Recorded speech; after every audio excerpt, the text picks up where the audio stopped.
Hey, how's it going guys? Phil here, and this is a review for the Afloia 2-quart electric ice cream maker.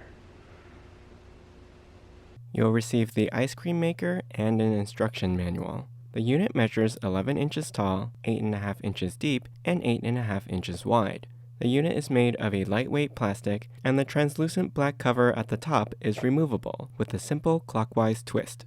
The rounded corner opening in the middle allows you to monitor your ice cream's progress and make additions during churning. In the machine, you'll find a plastic churning paddle. It has two outer wall scraping paddles and a center stirring blade that will churn and distribute the ice cream in the machine. This is the 2-quart freezer bowl. It has a smooth white plastic exterior and aluminum interior with a 5.25 inch diameter opening. The bowl is 4.75 inches deep and quite lightweight at only 4 pounds, despite being filled with a gel liquid freezing agent. If you shake the bowl when it's defrosted, you'll hear the liquid sloshing around. Just for comparison, the red bowl on the left is from my 1.5 quart Cuisinart ice cream maker that I've been using. It's a little shorter than the Afloia one, so you get a little bit of extra space for churning. You can see the design of these two units is very similar in form and function. However, I did want the larger 2-quart size, which Cuisinart does carry, but at a higher price tag than the Afloia one. This is the main body of the ice cream maker that houses the motor. It has a thick, heavy-duty, 2-prong attached power cable that measures 6 feet long. Note that the ice cream maker has a lifetime warranty, and there's some information on the back for registration and support, though the sticker can be removed. At the front is a simple toggle dial for on and off. On the bottom of the freezer bowl is a gear-shaped cutout, which matches perfectly with the gear inside the main body. There's even a drainage hole in the back corner in case any liquid spills between the bowl and the housing by accident. The hole drains straight through to the bottom of the machine so that it won't damage any of the internal components. There are also rubber feet on the bottom for stability and a fan exhaust to keep the motor cool. Assembling the machine is simple. Just place the freezer bowl in the main housing and rotate until it drops over the gear. Place the stirring paddle in the bowl, then drop the cover on top and turn clockwise to lock in place. The instruction manual provides a few tips and tricks for using the machine, and also contains a couple recipes. We're going to try out the first one for simple vanilla ice cream, but first we'll need to set the bowl in the freezer overnight so that it can fully freeze. Be sure to set your freezer's temperature at the lowest that it can go. Mine's usually set to 4 degrees Fahrenheit, but I lowered it to -6 degrees to ensure that the freezer bowl is as cold as possible when I start churning tomorrow. While that's freezing, let's mix together the ingredients for the ice cream. I'm going to make a smaller 1.5 quart batch, so I'm going to be using 2/3 of the quantities listed in the manual. I'm using 2 cups of cream, 1 cup of milk, 3/4 cup sugar, 1 tablespoon of vanilla, and a pinch of salt. Give the mixture a stir for a few minutes so that the sugar dissolves fully. You can also use powdered sugar, which dissolves a bit faster. Then put this mixture into the fridge overnight so that it'll be as cold as possible when we go to churn it.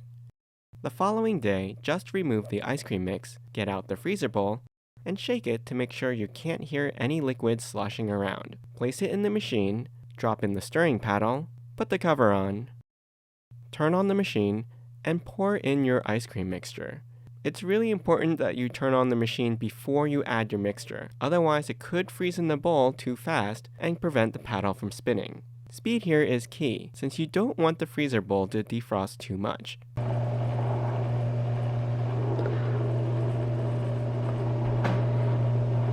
What I noticed about this ice cream maker is that it rotates fairly slowly, or at least slower than my Cuisinart one. I also saw that there's a pretty wide gap between the paddle and the freezer bowl. What that means is that it will take more time to build up enough frozen ice cream on the sides of the bowl before it gets scraped into the middle. And my main concern is that the ice cream will end up a little too icy and not as smooth and creamy as I want. You can see here the ice crystals are starting to scrape off from the sides of the bowl into the middle, but there's still a pretty thick layer around the sides of the bowl. I will say though that I do think that the ice cream maker is pretty quiet while it's operating.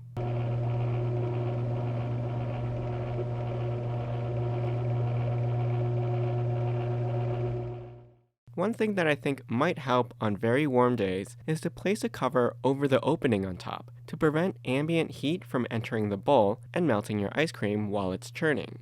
Here's what the ice cream looks like after 30 minutes. It's not quite as frozen as I'd hoped, and is still a bit watery. I can also see relatively large chunks of ice crystals in there, owing to the slow churning pace. So I'm going to leave it in for a few more minutes to see if it sets up any more. If not, I'm just going to have to freeze it as is.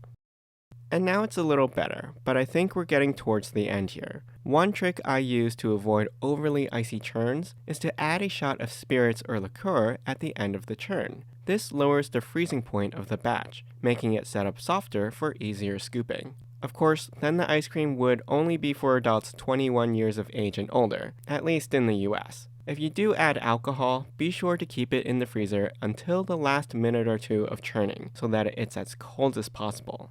Then let the machine mix it in for a couple of minutes. You don't want to add a lot of additional time since the alcohol will cause the ice cream to melt a bit. Alright, that's the end of the churn, so we'll stop it now with a total churn time of about 40 minutes. I'm going to pour the ice cream into my ice cream storage container, and you can see that it's a little bit soupy, but it's got frozen bits throughout like a milkshake or slushie. Ideally, it would be a little bit thicker like the texture of soft serve ice cream, but the bowl is pretty defrosted now, so more time won't improve the consistency. When you scrape out the freezer bowl, make sure to use a rubber spatula and not metal, plastic, or wood, as any of these materials could scratch or damage the interior of the bowl and affect its performance. Okay, I'll give that one final mix to distribute the liquids and solids and cover it. Then place in the freezer overnight. The ice cream's been setting about 24 hours, so let's go ahead and see how it turned out. It looks completely frozen now, so that's good, and this is straight out of the freezer. That shot of alcohol really helps to keep the ice cream scoopable without becoming rock hard.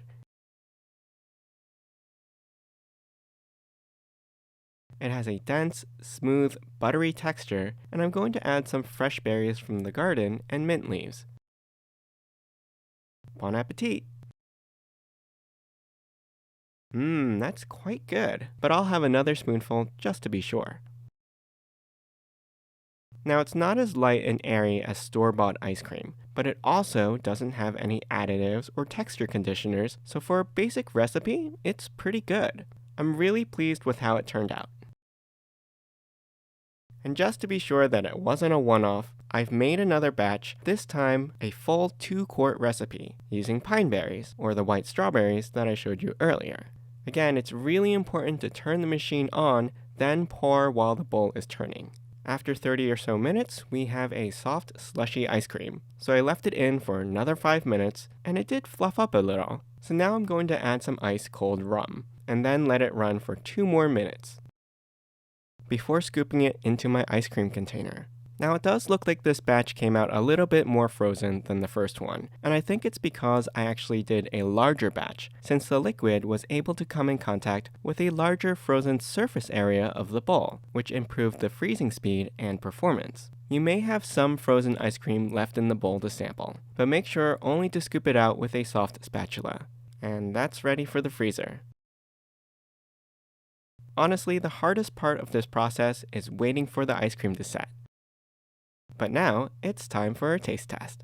So this ice cream did turn out a little bit icier due to the water content of the berries. So if you're adding fruit and you want a smoother texture, you'd have to add more solids to break that up. Now you can do that by making a custard base with egg yolks, add dry milk powder, or adding additional sugar, but obviously that would have an impact on the final taste of your ice cream. You could even add another shot of alcohol during churning to soften it up even more. But as it is, it's actually still really good, and I really love how it turned out. So if you're looking to make your own homemade ice cream in up to 2-quart batches, I think the Afloia 2-quart ice cream maker does a pretty good job. I hope you enjoyed this review. You can ask me any questions in the comments. I'll put a link to the product in the description below. Don't forget to subscribe to my channel, and join me next time.